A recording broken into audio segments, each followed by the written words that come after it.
Hello दोस्तों, स्वागत है हमारे इस YouTube चैनल पर जिसका नाम है success.com। दोस्तों, अब जैसे जैसे दिन एग्जामिनेशन की ओर आपका जा रहा है बीपीएससी को लेकर, जाहिर सी बात है कि टेंशन बढ़ रहा होगा। लेकिन इस समय आपका एक ही चीज़ है इम्पोर्टेंट, जितना आप रिवीजन कर सकते हो करो, ठीक है। और जो टॉपिक ऐसा लग रहा है कि छूटा हुआ है, उसको जल्दी से रिवीजन करने का भी प्रयास कीजिए।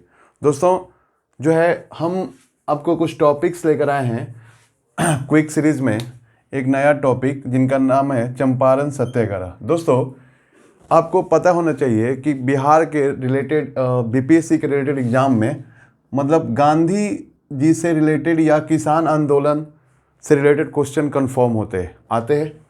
तो उसी में एक कड़ी है चंपारण सत्याग्रह, क्योंकि बिहार में या पूरे भारत में किसान आंदोलन को गति देने वाला पहला आंदोलन कौन था? चंपारण सत्याग्रह। और इस आंदोलन ने किसानों को यह एहसास दिला दिया कि हम अंग्रेज़ों से लड़ सकते हैं, और इसमें अहम भूमिका निभाए थे हमारे राष्ट्रपिता महात्मा गांधी। दोस्तों, चंपारण सत्याग्रह को शुरू करने से पहले थोड़ा गांधी जी का बेसिक बैकग्राउंड को समझ लेते हैं, क्योंकि गांधी जी बीपीएससी के और बिहार के सभी परीक्षाओं के बहुत पसंदीदा क्वेश्चन बनते हैं यहाँ से गांधी जी पर, क्योंकि राष्ट्रपिता हैं। जब वो गांधी जी 1893 में 1893 में गांधी जी दक्षिण अफ्रीका गए दादा अब्दुल्ला के केस में पैरवी के लिए, और उन्होंने वहाँ पर क्या किया कि अपने दक्षिण अफ्रीका में अपनी उपस्थिति का एहसास उन्होंने दिला दिया, यानी कि अपनी जो नेतृत्व क्षमता था उसका परिचय उन्होंने दक्षिण अफ्रीका में दे दिया, ठीक है। और अगर पूछता है कि सत्याग्रह का प्रयोग पहली बार गांधी जी ने कहाँ किया, तो दक्षिण अफ्रीका में, और एहसास दिला दिया कि विश्व राजनीति में एक महान व्यक्तित्व का उभरने की शुरुआत हो गई है, ठीक है। तो याद रखिएगा, गांधी जी ने पहली बार सत्याग्रह का प्रयोग कहाँ किया? दक्षिण अफ्रीका में। और वापसी याद रखिएगा, वो दक्षिण अफ्रीका से वापस कब आए दोस्तों? 9 जनवरी 1915 को आए। कितने वर्षों के बाद आए दक्षिण अफ्रीका से भारत? 21 वर्ष बाद। याद रखिएगा, कौन सा जहाज़ से आए थे दोस्तों? तो याद रखिएगा, अरेबिया जहाज़ से आए थे, अरेबिया जहाज़ से। और कौन सा बंदरगाह पर उतरे थे दोस्तों? तो याद रखिएगा, अपोलो बंदरगाह पर, मुंबई में है अपोलो बंदरगाह पर ये उतरे थे, ठीक है। तो गांधी जी, और इसीलिए जो 9 जनवरी को हम लोग कौन सा दिवस मनाते हैं दोस्तों? प्रवासी भारतीय दिवस मनाते हैं। प्रवासी भारतीय दिवस कब मनाते हैं हम लोग? 9 जनवरी को। और जो 9 जनवरी जो डेट है दोस्तों, याद रखिएगा, और इसकी शुरुआत जो हुआ था 2003 से हुआ था, जब हमारे प्रधानमंत्री थे अटल बिहारी वाजपेयी। याद रखिएगा, इम्पोर्टेंट है। तो गांधी जी जब 9 जनवरी 1915 को दक्षिण अफ्रीका से भारत लौटे, तो उन्होंने यहाँ के लोगों के, चूँकि गांधी जी के राजनीतिक गुरु कौन थे? गांधी जी के राजनीतिक गुरु थे गोपाल कृष्ण गोखले। और उन्होंने कहा था कि आप जो है पहले भारत का भ्रमण कीजिए और भारत की समस्याओं को समझने का प्रयास कीजिए दोस्तों, ठीक है। तो वो अपने भारत भ्रमण पर निकले और अब भारत के समस्याओं को समझने का प्रयास किया। याद रखिएगा। और आगे जो है यहाँ पर हम लोग आते हैं, चूँकि हम लोग चंपारण सत्याग्रह टॉपिक रखे, तो यहाँ पर हम लोग चंपारण में आने का प्रयास करते हैं। गांधी जी चंपारण में क्या हो रहा है किसानों के साथ, इससे उनको जानकारी नहीं थी। अभी वो चंपारण तक नहीं पहुंच पाए थे, इसलिए वो चंपारण के किसानों की समस्या को वो नहीं जान पा रहे थे, ठीक है। याद रखिएगा दोस्तों, चंपारण में जो नीलहे जमींदार होते थे दोस्तों, नीलहे जमींदार, याद रखिएगा, ये अंग्रेज होते थे। और ये क्या करते थे? किसानों से, जो चंपारण में किसानों से 20 कट्ठा पर, यानी कि 20 कट्ठा में से 3 कट्ठा पर नील की खेती वो करवाते थे, नील की खेती करवाते थे। और इसको हम लोग कहते थे 3 कट्ठिया पद्धति। यानी याद रखिएगा, इसको कौन सा पद्धति कहते थे दोस्तों? 3 कट्ठिया पद्धति। देखो, एक्चुअली में हुआ ये था कि जो भारत में जो नील होते थे, इसका यूरोप में बहुत ही इसका डिमांड था, क्योंकि वह काफ़ी चटकदार रंग होते थे और काफ़ी ओरिजिनल टाइप के नील होते थे और रंग बहुत अच्छा यहाँ से क्रिएट होता था। तो यूरोप में इसकी काफ़ी मांग थी दोस्तों, ठीक है। तो जो नीलहे जमींदार थे वह क्या चाहते थे कि वो, उनका कहना था कि आप 20 कट्ठा में से 3 कट्ठे पर नील की खेती कीजिए, 3 कट्ठिया पद्धति कीजिए, और जो नील जो ये किसान उपजा कर उनको देते थे दोस्तों, उसका रेट भी वो काफ़ी कम देते थे। और जो किसान जो है इसको हम लोग नगदी फसल के रूप में, किसान अंग्रेज जो है इसको नगदी फसल के रूप में इसको पैदा करवाते थे, ठीक है। अंग्रेजों को बहुत फ़ायदा होता था दोस्तों। और दूसरा बात ये रहा, किसान नील की खेती नहीं करना चाहते थे दोस्तों। क्यों? क्योंकि देखो, ये जो कि मान लो खेत है और खेत में नील की खेती हो रहा है, और ये जो नील की खेत जो पौधे होते थे, इसकी जड़ें जो होती थी काफ़ी नीचे तक जाती थी, और काफ़ी नीचे तक जाने से क्या होता था कि ये जो मिट्टी होती थी ऊपर का, इसकी उर्वरता को, यानी इसकी फर्टाइल, यानी कि इसकी उर्वर जो क्षमता थी, यानी जो फर्टाइल पावर था, इसकी उर्वरता कम होने लगी। और जैसे एक फसल आप मान लो कि इस साल आप नील का खेती किए ना, तो अगला मतलब उसके बाद दूसरा कोई फसल उस पर नहीं हो सकता था, मतलब उसकी उर्वरता को काफ़ी ये कम कर देता था नील। तो इसलिए किसान इस खेती को नहीं करना चाहते थे, लेकिन जमींदार ज़बरदस्ती उनसे 3 कट्ठिया पद्धति में करवा के और नील उपजवाते थे। फिर क्या हुआ कि यूरोप में कृत्रिम रूप से नील बनने लगे। कृत्रिम रूप से नील यानी कि सिंथेटिक रूप में नील बनने लगे। वो ज़्यादा मतलब रंग भी देते थे, ज़्यादा समय तक टिकाऊ भी रहते थे, सुंदर भी लगता था, जिससे भारत के जो नील का जो डिमांड था वो क्या हो गया, कम हो गया। तो अंग्रेज़ों को लॉस होने लगा। तो अंग्रेज़ तो सिर्फ अपना भाई साहब प्रॉफिट देखते थे, तो उनका लॉस होने लगा। तो अपनी लॉस को भरपाई वो कैसे करे? तो उन्होंने क्या किया कि किसानों को बोला कि आपको नील की खेती से हम तभी मुक्त करेंगे जब आप हमको ज़्यादा लगान दोगे। लगान यानी टैक्स की संख्या किसानों से बढ़ा दिए और बोले कि आप जो भी नील पैदा करोगे उसको आप हम ही को दोगे और काफ़ी कम दाम पर दोगे। यानी कि दोनों तरीके से किसानों का क्या हो रहा था, शोषण। किसान तो ऐसे भी नील की खेती नहीं करना चाह रहे थे, और उस पर से नील का जब डिमांड कम हो गया, यूरोपियन जमींदारों को जब लॉस होने लगा, तो उन्होंने उल्टा किसानों पर ही अपना लॉस के लिए, पूर्ति के लिए किसानों पर लगान का दर बढ़ा दिया और बोला कि जो भी आप नील की खेती नील उपजाओगे, आप क्या करोगे, आप हम ही को दे दोगे कम रेट पर। किसान लोग बेचारे परेशान थे। किसानों को लगता था कि कोई ऐसा आए और हमें इससे क्या करे, मुक्ति दिलाए दोस्तों। वो भगवान कहते हैं, भगवान किसी को भेजो हमारे पास जो हमें इनसे मुक्ति दिलाए। तो एक हीरो का उभरना होता है, याद रखिएगा। उस व्यक्ति का नाम थे राजकुमार शुक्ल। राजकुमार शुक्ल ने इस चंपारण के किसानों के दर्द को समझा और ये समझा कि नहीं, रियल में किसानों के साथ क्या हो रहा है, गलत हो रहा है, ठीक है। अब उनका एक ही मतलब प्रण वो कर लिए कि कैसे भी इन किसानों को जमींदारों के शोषण से मुक्ति दिलाना है दोस्तों, ठीक है। और जो भी हम बात कर रहे हैं, थोड़ा बहुत ध्यान दीजिएगा, परीक्षा के लिए सभी प्रश्न बनते हैं। याद रखिएगा दोस्तों, एक बात, काफ़ी इंपॉर्टेंट बात बता रहे हैं आपको। घटना जो है ये 1915 की है। एक व्यक्ति रहे, पत्रकार रहे, गणेश शंकर विद्यार्थी। इस व्यक्ति का नाम याद रखिएगा। ये भी, इनका भी चंपारण में गणेश शंकर बड़ा योगदान था। गणेश शंकर विद्यार्थी ने, याद रखिएगा, इन्होंने प्रताप पत्रिका निकाला। कौन सा पत्रिका? प्रताप पत्रिका दोस्तों निकाला। और प्रताप पत्रिका में एक शीर्षक निकाला इन्होंने, चंपारण में अंधेरा। चंपारण में अंधेरा, ठीक है। ये सब याद रखिएगा। प्रताप पत्रिका किसका था? गणेश शंकर विद्यार्थी का। और गणेश शंकर विद्यार्थी ने अपनी पत्रिका में टाइटल रखा चंपारण में अंधेरा। और चंपारण के किसानों को दोस्तों, समस्याओं को उन्होंने इस अपने पत्रिका में बहुत अच्छा से लिखा, उनके दर्द को उभारने का काम किया, ताकि जनता जान सके कि रियली चंपारण में किसान कितना शोषण हो रहा है, ठीक है। ये चीज़ें याद रखिएगा, बहुत इंपॉर्टेंट है।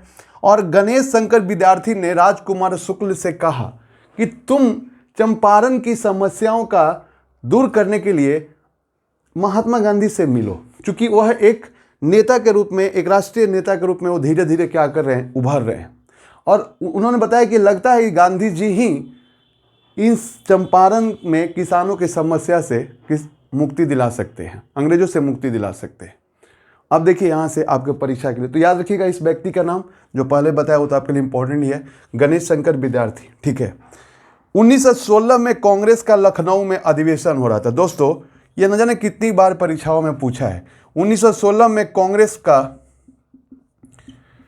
का लखनऊ में अधिवेशन हो रहा था, याद रखिएगा। और इसकी अध्यक्षता कर रही थी अंबिका चरण, इसके अध्यक्ष थे अंबिका चरण मजूमदार। इसके अध्यक्ष कौन थे? अंबिका चरण मजूमदार। दोस्तों यहां पर दो बातें थी, अध्यक्ष कौन थे? अंबिका चरण मजूमदार। दोस्तों इस 1916 के कांग्रेस अधिवेशन में महात्मा गांधी भी मौजूद थे दोस्तों। ठीक है। महात्मा गांधी से राजकुमार शुक्ल मिले और बोले, उनको मतलब चंपारण आने का क्या किया? निमंत्रण दिया। तो याद रखिएगा महात्मा गांधी को चंपारण आने का निमंत्रण जो है किसने दिया? राजकुमार शुक्ल। यानी कि राजकुमार शुक्ल ने गांधी जी को चंपारण आने का निमंत्रण दिया। उन्होंने बोला कि आप आइए और प्लीज़ इनकी समस्याओं को दूर कीजिए, आप ही समस्याओं को दूर कर सकते हैं। गांधी जी उस समय चूंकि चंपारण के समस्या से परिचित नहीं थे दोस्तों, तो ज़्यादा कुछ सीरियस मोड में इसको नहीं लिया। ठीक है। फिर क्या हुआ, इसको तो अब निमंत्रण याद रखिएगा गांधी जी को चंपारण आने का राजकुमार शुक्ल ने दिया। और इसी अधिवेशन में चंपारण के समस्याओं का, याद रखिएगा इसी अधिवेशन में, कांग्रेस अधिवेशन में चंपारण के किसानों के समस्याओं को लेकर प्रस्ताव किसने रखा? प्रस्ताव रखा, याद रखिएगा ब्रज किशोर प्रसाद। ये काफ़ी इंपॉर्टेंट है। निमंत्रण दिए चंपारण आने का गांधी जी को राजकुमार शुक्ल, और इस अधिवेशन में चंपारण के समस्या को लेकर प्रस्ताव किसने रखा दोस्तों? ब्रज किशोर प्रसाद। ये काफ़ी इंपॉर्टेंट है आपके लिए, परीक्षाओं के लिए भी और जानकारी के लिए भी। ठीक है दोस्तों। लेकिन फिर ये अधिवेशन खत्म हुआ और उसके बाद जो है गांधी जी चूँकि देश के भ्रमण में लगे हुए थे, देश की समस्याओं को जानने में लगे हुए थे, तो ये चीज़ को उन्होंने फिर उनके दिमाग से ये चीज़ निकल गया या उन्होंने बहुत ज़्यादा सीरियस नहीं लिया। अब एक चीज़ आपको परीक्षा में आता है, अब ये लोग राजकुमार शुक्ल कितना प्रयास किए गांधी जी को लाने का, याद रखिएगा बहुत प्रयास किए गांधी जी को बिहार लाने का। एक व्यक्ति का नाम आता है आपको परीक्षाओं के लिए, पीर मोहम्मद मुनीस। पीर मोहम्मद मुनीस साहब जो रहे, याद रखिएगा दोस्तों कि जो पीर मोहम्मद मुनीस रहे, इनको राजकुमार शुक्ल बोलते थे कि आप जो है गांधी जी को खत लिखो डेली, दुखी मन, दुखी हृदय, दुखी आत्मा, ये करके पीर मोहम्मद मुनीस साहब जो है गांधी जी को पत्र लिखा करते थे ताकि चंपारण की समस्याओं को याद दिला सके। एक क्वेश्चन आता है कि दुखी मन, दुखी हृदय, दुखी आत्मा जैसे छद्म नामों से गांधी जी को पत्र कौन लिखते थे दोस्तों? तो पीर मोहम्मद मुनीस। अंततः गांधी जी आते हैं बिहार की धरती पर, याद रखिएगा। और 1917 में गांधी जी बिहार की धरती पर आते हैं और सबसे पहले जो आते हैं पटना स्टेशन पर आते हैं। आप कभी भी जाओगे तो पटना जंक्शन पर अनाउंसमेंट होते रहता है, तो याद रखिएगा गांधी जी 1917 में पटना जंक्शन पे है। उसके बाद राजेंद्र प्रसाद जी के आवास पटना में गए, राजेंद्र प्रसाद जी वहाँ नहीं मिले। ठीक है। उसके बाद ये 1917 में ही वह मोतिहारी में गए। कहाँ गए? मोतिहारी में। और मोतिहारी में चंपारण में पड़ता है, याद रखिएगा। और मोतिहारी में इनकी मुलाकात जो है जेबी कृपलानी से होती है, जेबी कृपलानी से, याद रखिएगा। ये जो जेबी कृपलानी थे ये ब्राह्मण भूमिहार थे और ये पेशे से शिक्षक थे और बहुत बढ़िया व्यक्ति थे। और ये गांधी जी से इतना प्रभावित हो जाते हैं कि वो उनके शिष्य बन जाते हैं। तो पूछता है कि गांधी जी का कौन सा शिष्य पेशे से शिक्षक थे, तो क्या मारिएगा, जेबी कृपलानी। ये सभी परीक्षाओं में प्रश्न आपके पूछे जाते हैं, ठीक है। और मोतिहारी में गांधी जी जो रहे आए और उन्होंने चंपारण की समस्याओं को समझने के लिए पैदल हर एक गांव की ओर घूमने लगे, ताकि जो है उनके समस्याओं को समझे उनको, ठीक है, ताकि उनको समस्याएं लगे कि रियल में क्या इनके साथ ऐसा है कि इनको शोषण हो रहा है। याद रखिएगा, अब आपसे प्रश्न पूछता है दोस्तों, याद रखिएगा कि चंपारण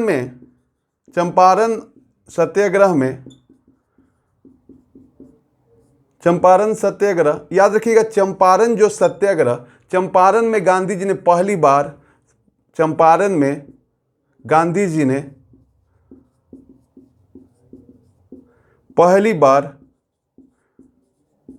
भारत में सत्याग्रह किए। यानी कि अगर आपसे पूछे कि गांधी जी ने पहली बार सत्याग्रह कहाँ इस्तेमाल किया शब्द, या सत्याग्रह का प्रयोग कहाँ किया, दक्षिण अफ्रीका में। अगर पूछे भारत में कहाँ, तो चंपारण में, ठीक है।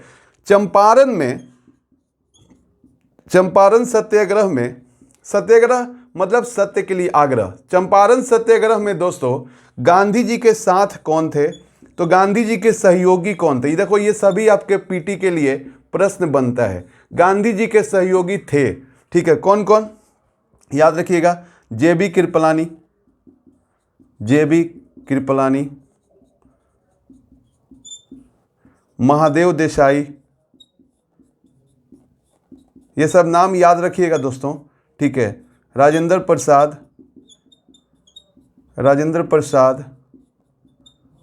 अनुग्रह नारायण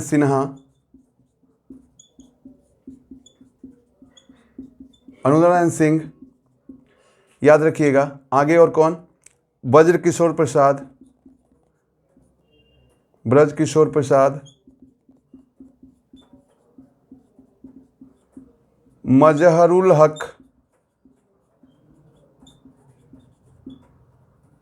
नरहरी पारिक, ये सब नाम आपको याद रखिएगा, ठीक है। और एक थे जनकधारी प्रसाद। दे देगा कि कौन निम्नलिखित में से कौन चंपारण सत्याग्रह में गांधी जी के सहयोगी नहीं थे, तो 3 एक ऑप्शन दे देगा, जेबी कृपलानी, महादेव देसाई, डॉक्टर राजेंद्र प्रसाद, श्री कृष्ण सिंह, ऐसे करके। तो ये सभी को याद रखिएगा। अब जैसे जैसे गांधी जी का कदम मोतिहारी में, चंपारण में बढ़ते जा रहा था दोस्तों, वैसे वैसे जो निलहे जमींदार जो जबरदस्ती इनका खेती करवाते थे, इनको हालत खराब हो गया। तो याद रखिएगा,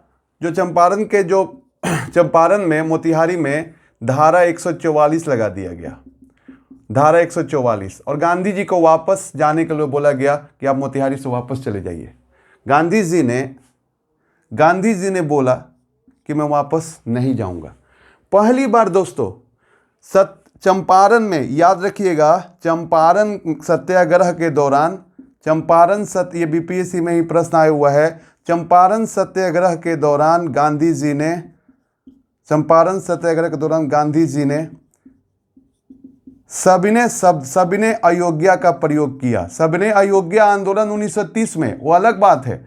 गांधी जी ने चंपारण सत्याग्रह के दौरान गांधी जी ने पहली बार सविनय अयोग्या का क्या किया, प्रयोग किया। सविनय अयोग्या मतलब आप समझते हैं, विनय पूर्वक बातों को मानने से इनकार कर देना। जैसे हम कहते हैं भाई साहब पानी लाओ, नहीं लाएंगे पानी, ये तो थोड़ा रंगबाजी हो गया। और इसमें क्या हो गया, कैसे कहेगा, सॉरी सर, हम आपको पानी नहीं ला सकते हैं। यानी कि विनय पूर्वक बातों को मानने से इनकार कर देना। गांधी जी ने पहली बार सविनय अयोग्या शब्द का प्रयोग चंपारण सत्याग्रह में ही किया, यानी विनय पूर्वक अंग्रेजों को बातों को मानने से इनकार कर दिया। अब उनको धारा 144 के उल्लंघन में उनको कोर्ट में पेश किया गया, और कोर्ट में गांधी जी को बोला गया कि आप धारा 144 का उल्लंघन किए हैं, आप यहाँ पे गलत काम किए हैं। गांधी जी ने क्या बोला कि अगर मजबूर गरीब का सहायता करना अगर जुर्म है तो मैं दोषी हूँ, मैंने जुर्म किया है।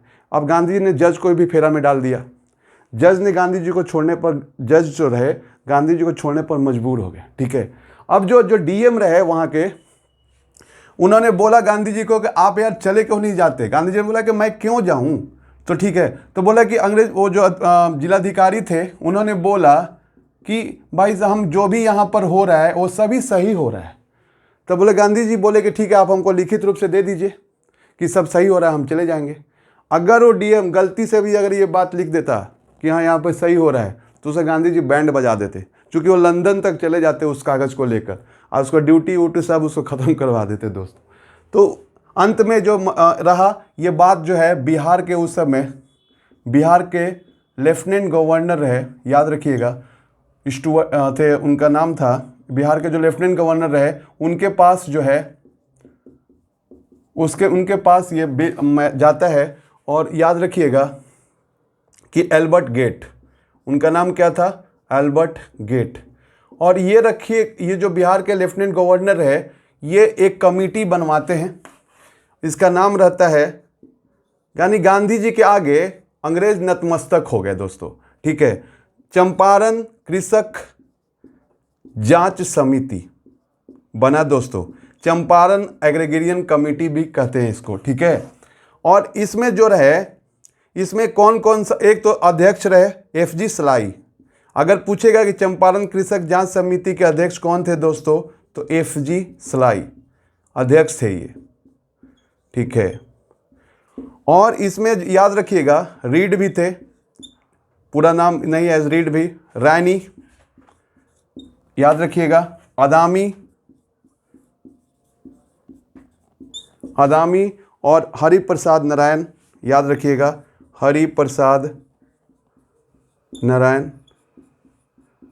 यूपीपीसीएस में क्वेश्चन पूछा था दोस्तों कि चंपारण कृषक जांच समिति में कौन सदस्य नहीं थे, और एक महात्मा गांधी भी तो थे। और महात्मा गांधी जो है समझ लो कि अपने शर्तों पर इसमें शामिल हुए थे। गांधी जी को बोला कि हमें बस इसका सदस्य नहीं बनना है, हमें जांच में हमारी भी भूमिका होनी चाहिए। हम केवल अब आपके हाँ में हाँ नहीं मिलाएंगे, हमको लगेगा कि हाँ ये बात गलत है तो मैं आपके कमेटी का विरोध करूंगा। यानी अपने शर्तों पर महात्मा गांधी इसके सदस्य बने थे, याद रखिएगा। और चंपारण कृषक जांच समिति ने ये बात माना कि सही में किसानों के साथ क्या हो रहा है, गलत हो रहा है, ये गलत नहीं होना चाहिए, ऐसे इनका किसानों का शोषण नहीं होना चाहिए। दोस्तों, चंपारण कृषक जांच समिति का जो सदस्य है और अध्यक्ष आपके दिमाग में होना चाहिए। ठीक है, और अंततः इस कमेटी ने मान लिया कि चंपारण में क्या हो रहा है, किसानों के साथ गलत हो रहा है। तो अंत में ये बना कि इस रिपोर्ट में आया कि तिनकठिया जो पद्धति थी इसको समाप्त कर दिया जाए, यानी गांधी जी का आंदोलन सफल। और गांधी जी अब बताते हैं, तो इसमें क्या हुआ कि तिनकठिया पद्धति को समाप्त करने की बात की गई। और जो लगान अंग्रेज किसानों से जबरदस्ती असूल लिए थे ज़्यादा मात्रा में, उसका 25% देने का वापसी भी बात की गई। यानी कि जो अंग्रेज जमींदार थे जितना भी लगान वो लिए थे 25% किसानों को लौटा देंगे, ऐसा इस रिपोर्ट में कहा गया। और इस तरीके से तिनकठिया पद्धति समाप्त हुआ दोस्तों, और गांधी जी को चंपारण ने देश का हीरो बना दिया। यानी अभी तक तो हीरो थे ही, या कहो कि चंपारण के बाद गांधी जी पूरे राष्ट्र के सुपर हीरो के तौर पर स्थापित हो गए दोस्तों। और उन्होंने बता दिया कि अंग्रेजों से जीता जा सकता है, अंग्रेजों से लड़ा जा सकता है दोस्तों। और इनकी सफल सत्याग्रह के कारण रविन्द्रनाथ टैगोर ने चंपारण के दौरान इनको महात्मा कहकर क्या किया था, संबोधित किया था। तो गांधी जी को महात्मा किसने कहा था दोस्तों, तो रविन्द्रनाथ टैगोर ने कहा था। कौन से आंदोलन में, याद रखना, चंपारण आंदोलन में सफल सत्याग्रह के कारण। और चंपारण सत्याग्रह का विरोध किसने किया था दोस्तों, एनजी रंगा ने। किसने, एनजी रंगा ने। याद रखिएगा कि चंपारण में गांधी जी के आंदोलन सत्याग्रह का विरोध किसने किया था, एनजी रंगा। याद रखिएगा, यह भी इम्पोर्टेंट है। और महात्मा गांधी को महात्मा कहकर संबोधित रविन्द्रनाथ टैगोर ने किया, और रविन्द्रनाथ टैगोर जी को गुरु जी कहकर महात्मा गांधी ने भी उनके इज्जत में 4 चांद लगाने का प्रयास किया।